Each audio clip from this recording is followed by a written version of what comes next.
Hello students, मैं Shivam Gupta. Class है आपकी अप्लाइड फिजिक्स फर्स्ट की, जिसमें लास्ट चैप्टर में हमने डिस्कस किया था ग्रहों एवं उपग्रहों की गतियाँ किस तरह से होता है। आज हम बात करेंगे नेक्स्ट चैप्टर द्रव्य गुण, प्रॉपर्टीज ऑफ मैटर।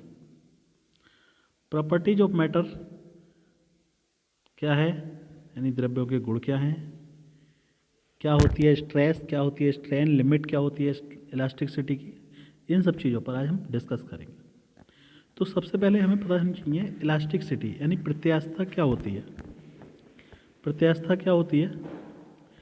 प्रत्यास्थता किसी वस्तु के पदार्थ का वह गुण है जिसके कारण वस्तु किसी बाह्य विरूपक बल के द्वारा उत्पन्न आकार अथवा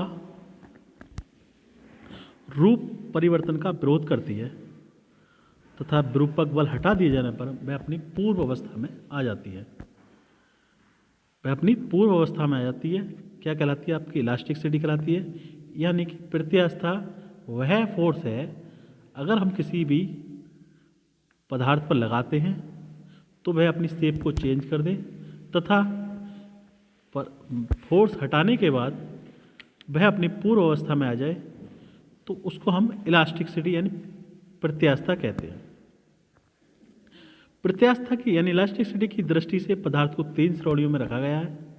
पहला आता है perfectly elastic body, second perfectly plastic bodies, third in elastic bodies. Third आती है in elastic bodies.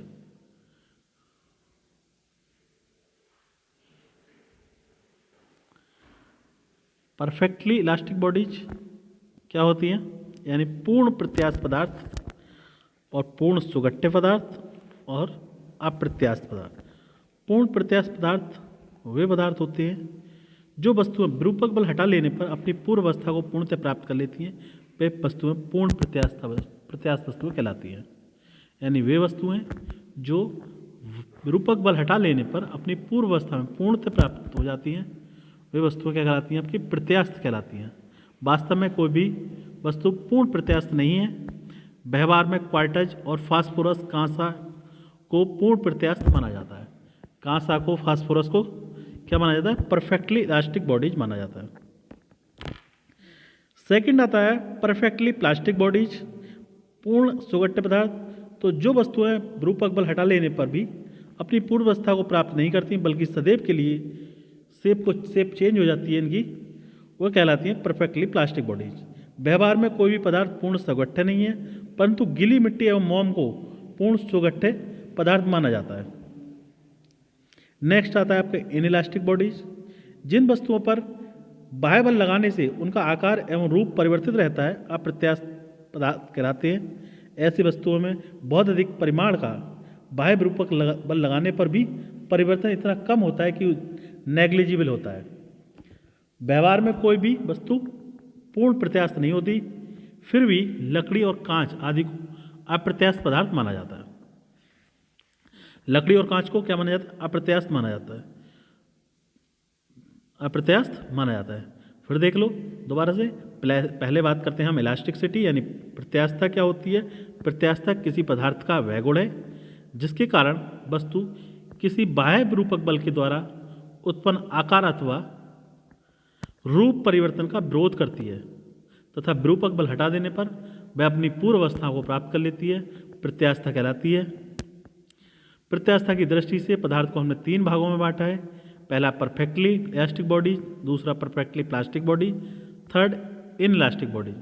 Perfectly plastic bodies वो होती हैं जो वस्तुएं विरूपक बल हटाने पर अपनी पूर्व अवस्था को प्राप्त कर लेती है, पूर्व अवस्था को पूर्णतः प्राप्त कर लेती हैं। वह क्या कहलाती है? परफेक्टली प्लास्टिक बॉडीज कहलाती है। वास्तव में कोई भी पूर्ण प्रत्यास्थ नहीं है। व्यवहार में क्वार्टज और फास्फोरस को पूर्ण प्रत्यास्थ माना जाता है। सेकंड आती है perfectly plastic bodies. Perfectly plastic bodies जो वस्तुएं विरूपक बल हटा देने पर अपनी पूर्व अवस्था को प्राप्त नहीं करती हैं बल्कि सदैव के लिए चेंज हो जाती है, विरूपित हो जाती हैं, वो क्या कहलाती हैं? आपकी perfectly plastic bodies. In elastic में क्या होता है? इन इलास्टिक में जिन वस्तुओं पर बाह्य बल लगाने से उनका आकार एवं रूप अपरिवर्तित रहता है। आकार में ना तो कोई चेंज होगा, ना ही उसके रूप में कोई चेंज होगा, तो वह क्या कहलाएगी, इनइलास्टिक बॉडीज कहलाती हैं। उदाहरण के लिए कांच, लकड़ी इनइलास्टिक बॉडी है। उसके बाद आता है नेक्स्ट, लिमिट ऑफ इलास्टिसिटी। प्रत्यास्था की सीमा क्या होती है? प्रत्यास्था की क्या सीमा होती है? तो प्रत्यास्थ वस्तुएं विरूपक बल को हटा लेने पर अपनी पूर्व अवस्था को प्राप्त कर लेती है, परंतु ऐसा एक निश्चित सीमा तक ही होता है। एक निश्चित सीमा तक होता है ऐसा। विरूपक बल का मान धीरे धीरे बढ़ाने पर एक अवस्था ऐसी आ जाती है कि जब बल को हटा लेने पर भी वस्तु अपनी पूर्व अवस्था में नहीं लौटती, बल्कि सदैव के लिए चेंज हो जाती है उनका, अर्थात पदार्थ का प्रत्यास्था का गुण नष्ट हो जाता है। विरूपक बल की इस सीमा को, जिसके अंतर्गत पदार्थ में प्रत्यास्था का गुण विद्यमान रहता है, उसे उस पदार्थ की प्रत्यास्था की सीमा कहते हैं। प्रत्यास्था की सीमा क्या होगा? जब हम किसी भी पदार्थ पर एक फोर्स लगाएंगे, एक तो क्या होगा, एक सीमा, वो एक पॉइंट ऐसा आ जाएगा कि उसके बाद उसमें प्लास्टिसिटी का गुण खत्म हो जाएगा और वो हमेशा के लिए चेंज हो जाएगी। यह लिमिट ऑफ इलास्टिसिटी कहलाती है। उसके बाद हम बात करते हैं स्ट्रेस। स्ट्रेस यानी प्रतिबल क्या होता है?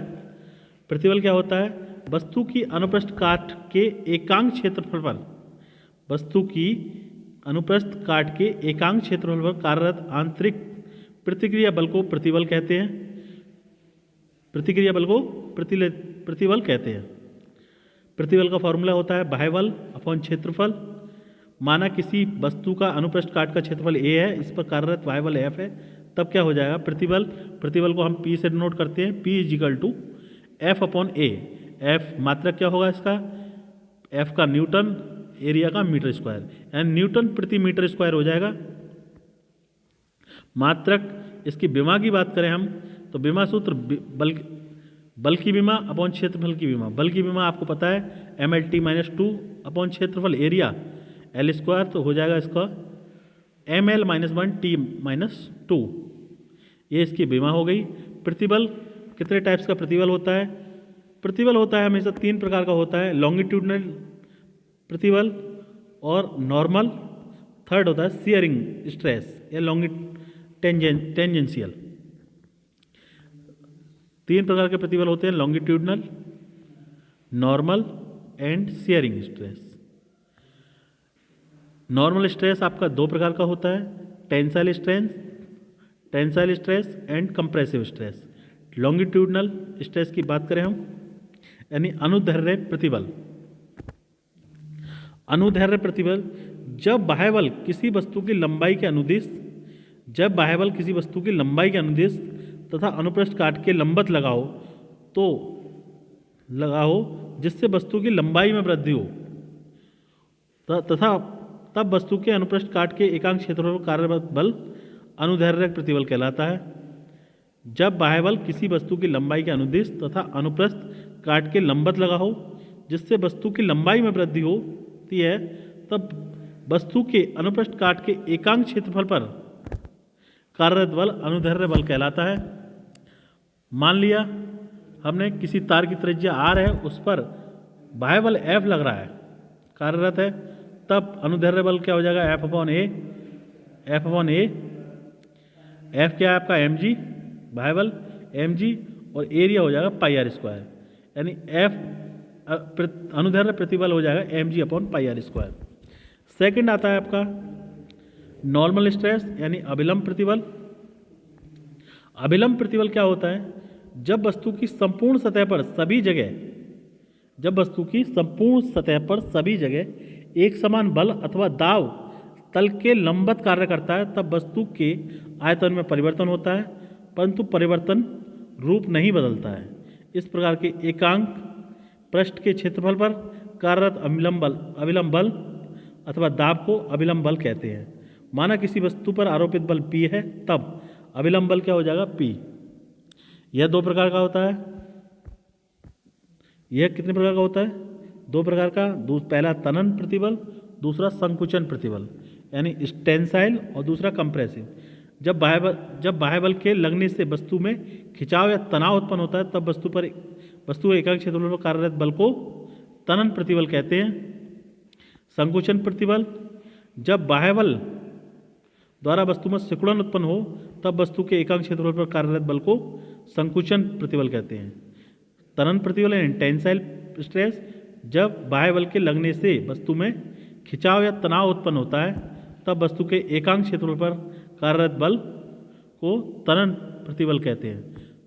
सेकंड कंप्रेसिव मतलब दबाव देना, जब बाह्य बल के द्वारा वस्तु में सिकुड़न उत्पन्न होती है तब वस्तु के एकांक क्षेत्रफल पर कार्यरत बल को संकुचन प्रतिबल कहते हैं। तीसरा आता है आपका शियरिंग स्ट्रेस या टेंजेंशियल स्ट्रेस, जब तल को स्पर्श करते हुए तल के समांतर बाह्य बल इस प्रकार कार्य करते हैं, इस प्रकार कार्यरत है कि वस्तु के रूप में परिवर्तन होता है जबकि उसका आयतन अपरिवर्तित रहता है। ओनली रूप में चेंज हो, केवल आयतन में कोई चेंज ना हो, तब वस्तु के एकांक क्षेत्रफल पर कार्यरत बल को स्पर्श रेखीय तथा विरूपक अथवा विरूपक प्रतिबल कहते हैं। Thank you class. Next class में हम स्ट्रेन के बारे में डिस्कस करेंगे। आज हमने क्या क्या पढ़ लिया? इलास्टिसिटी और लिमिट इलास्टिसिटी की, इलास्टिसिटी लिमिट, सेकंड स्ट्रेस और types of stress. Next class में हम स्ट्रेन पढ़ेंगे। स्ट्रेन कितने प्रकार का होता है, हुक्स लॉ क्या होता है, इन सब चीज़ों पर डिस्कस करेंगे। Thank you class.